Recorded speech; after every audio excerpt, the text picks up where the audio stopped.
テックアートの AF 化アダプターがリニューアルされて生まれ変わりました。これね、すごいんですよ。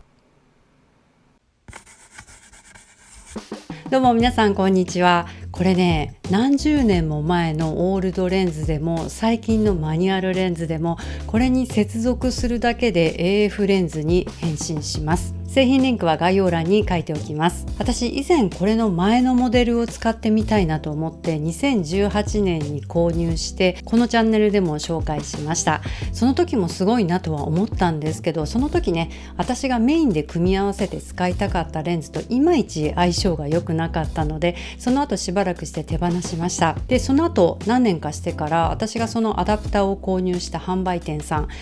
某大型店だったんですけど、そこからそのアダプター不要であれば売りませんかっていう内容のメールが何回も送られてくるようになったんですよ。欲しい人が多いのに製品がないっていう状態だったみたいで、毎回メールが来るたびに買い取り価格が上がっていったので、レア商品化しているのかななんて思ってました。そんな大注目の製品が新製品として生まれ変わったということで、これは試さないといけないでしょうと思ってね、今回もテストしてみました。基本情報なんですけど、まずこれね、ライカ M マウントのレンズをソニー E マウントのカメラに接続するためのアダプターです。今ライカ M マウントのレンズと聞いて、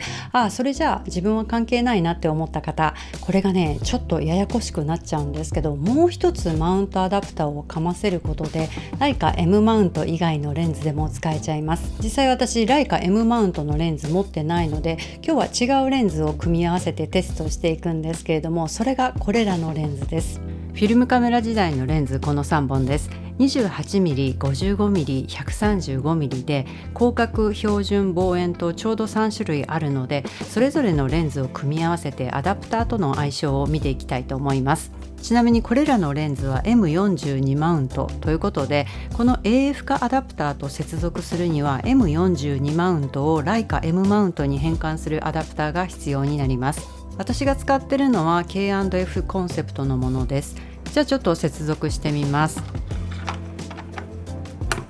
カメラと接続させるときは結構ね、力がいって硬いかなって思うんですけれども、つけたときにガチッと接続されるっていう安心感があります。でもう一つ、このアダプターを接続してそこにレンズを接続します。一応製品説明には 500g 以上の重さのレンズは無理みたいなことが書いてありました。接続すると見た目こんな感じです。まずは 28mm レンズを接続してみました。この AF 化アダプター、これモーターが内蔵されているとは思えないほどスリムでコンパクトなので、2つのアダプターを重ねたとしても見た目すっきりしてますね。先代のタイプはモーターがついてますってもう見てすぐわかるぐらいのものがついてたんですけど、新製品ではそれが完全になくなってます。じゃあ AF スピードとか見ていきます。撮影条件は左側に書いておきます。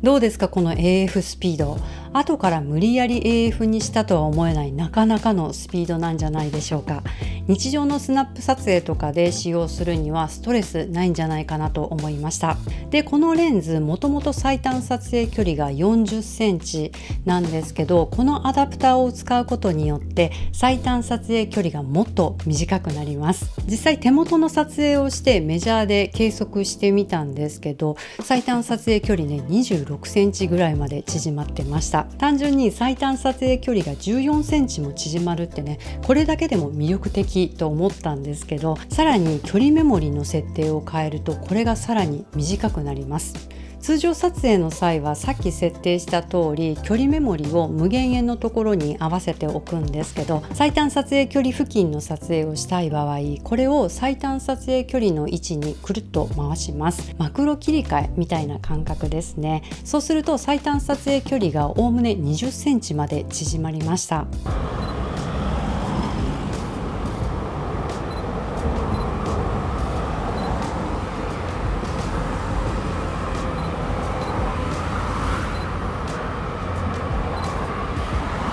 ただちょっとネガティブなこともあって AF が効く範囲がね結構狭いです。この中央の部分しか AF がまともに作動しないので、ここ以外にピントを合わせた構図にしたい場合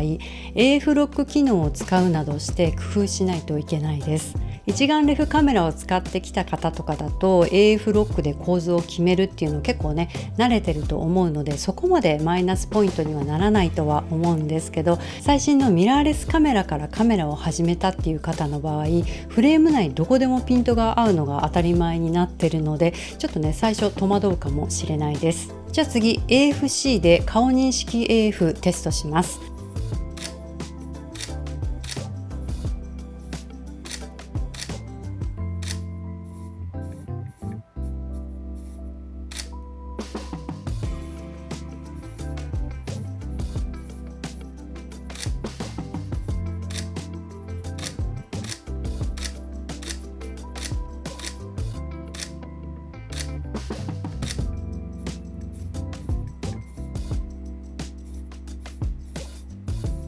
これもね結果は同じで、中央部分では機敏に反応してるけどそれ以外のエリアはダメな感じです。ただエリア外で AF が効かなくても顔追従はし続けてて、 AF が効く中央エリアに顔が来た時にはすぐに反応するって感じなので、これも使う人の技量によって許容範囲なのかなっていうふうに思います。で次動画撮影です。これはねちょっと実用には厳しいかなって思います。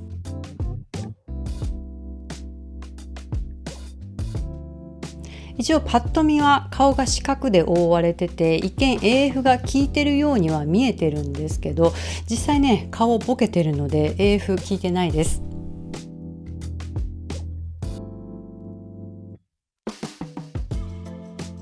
次 55mm レンズ見ていきます。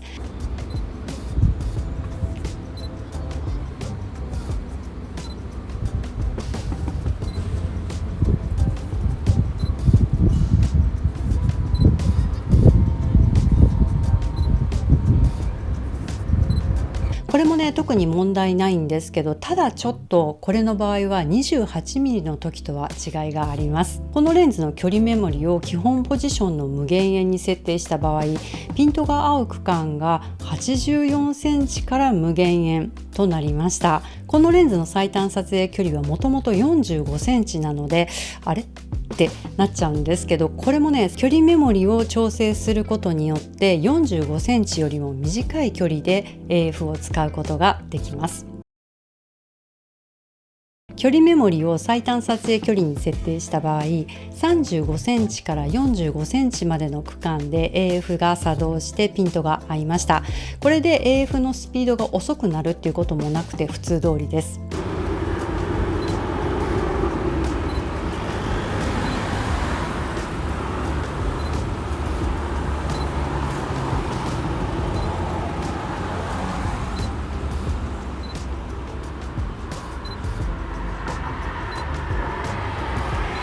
であとねその他の区間44センチから84センチまでの区間は適宜おおむねの距離を目測で合わせてからシャッターを半押しすれば AF が合います。例えば被写体がカメラセンサーから65センチの位置にあるとして、レンズの距離メモリを60とか70センチあたり、大体の位置に合わせてからシャッター半押しすれば AF でピントが合うっていう感じです。なのでこのレンズの場合は84センチから無限遠は AF 正常作動、84センチ以内の被写体であれば準 AF っていう感じの感覚で使えます。でこれも AFC 顔認識動画撮影やってみたんですけど、結果は 28mm の時と変わらないのでここでは省略します。で次 135mm です。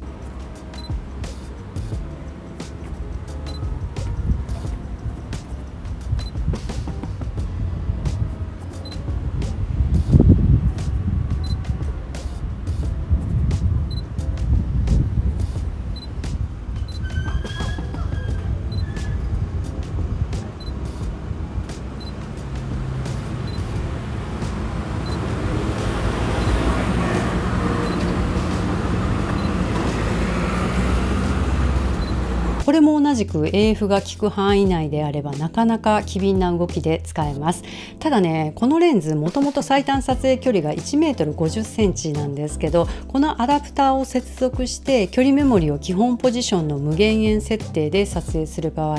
最短撮影距離がなんと 4m35cm になっちゃいました。で、距離メモリを最短撮影距離に設定した場合、AF 作動するのが125センチから150センチぐらいの間でした。あとね、150センチから4メートル35センチまでの間は適宜距離メーターを操作しながら AF を使う準 AF って感じです。で、このレンズでも AFC 顔認識動画撮影やってみたんですけど、結果はね、さっきまでのレンズと同じだったので、ここではねテスト結果省略します。今回接続したレンズ3種類ではこういう結果になりましたけど、もしかしたら他のレンズを使えばもっと AF のスピードが速くなるとか、遅くなるとか、 AF が合うエリアがもうちょっと広くなるとかあるかもしれないので、とりあえず一例として参考にしてもらえればなと思います。ということで総括してみると、中望遠以上のレンズになるとちょっとね、レンズの距離メモリを動かす動作